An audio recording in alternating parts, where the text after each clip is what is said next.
এই 5 নম্বর 4 নম্বর বুথে আপনারা জয়েনিং হলেন, টিএমসি ছেড়ে বিজেপিতে জয়েনিং করলেন, কি কারণে? আমরা চাই দেশটা যেন উন্নতি হয়,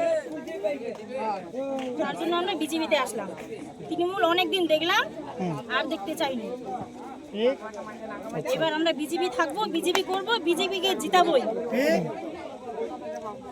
তো অনেকজন বলছে মহিলাকে, যে মহিলাদের 1500 টাকা করে দিচ্ছে, তা আপনারা সেই প্রলোভনে কি কেন আপনারা ছেড়ে চলে আসলেন? মহিলা তো দিচ্ছে 1500 টাকা করে এই সরকার, কেন ছেড়ে আসলেন? 1500 টাকা দিতে পারে, দিন। 1500 টাকা আমরা চাই না তো, আমরা চাই আমরা যেন সুরক্ষিত থাকতে পারি। সুরক্ষিত থাকতে মানে বাংলা, আমরা যেন সম্মানিত থাকতে পারি, বাহ, আমাদেরকে দেখে যেন কেউ আঙুল তুলতে না পারে, সেই নিয়ে আমরা বিজেপিতে আসলাম। আপনার নাম? আমার নাম রানী রয়। ঠিক আছে, নমস্কার।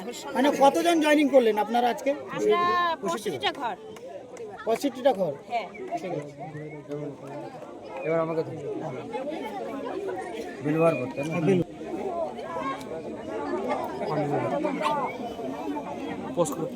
আপনার হাত ধরে আজকে এই যে 104, 105 5 নম্বর বুথে যে 165টা পরিবার যে জয়েনিং হলো টিএমসি ছেড়ে বিজেপিতে, তা আপনি কি বলতে চাইছেন?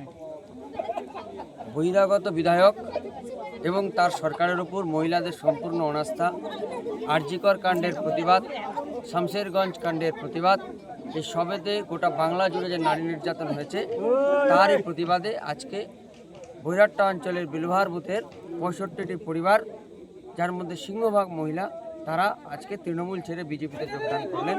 এই জয় বাংলার নারী শক্তির জয় হিসাবে আমি দেখছি।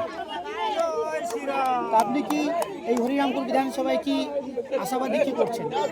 100% আশাবাদী। যেখানে নারী শক্তি, মাতৃশক্তি আমাকে আশীর্বাদ করছে, সেখানে তো অবশ্যই আমার জয়লাভ আছে। ঠিক আছে দাদা, অসংখ্য ধন্যবাদ। স্লোগান জয় মাতরম, বন্দে মাতরম।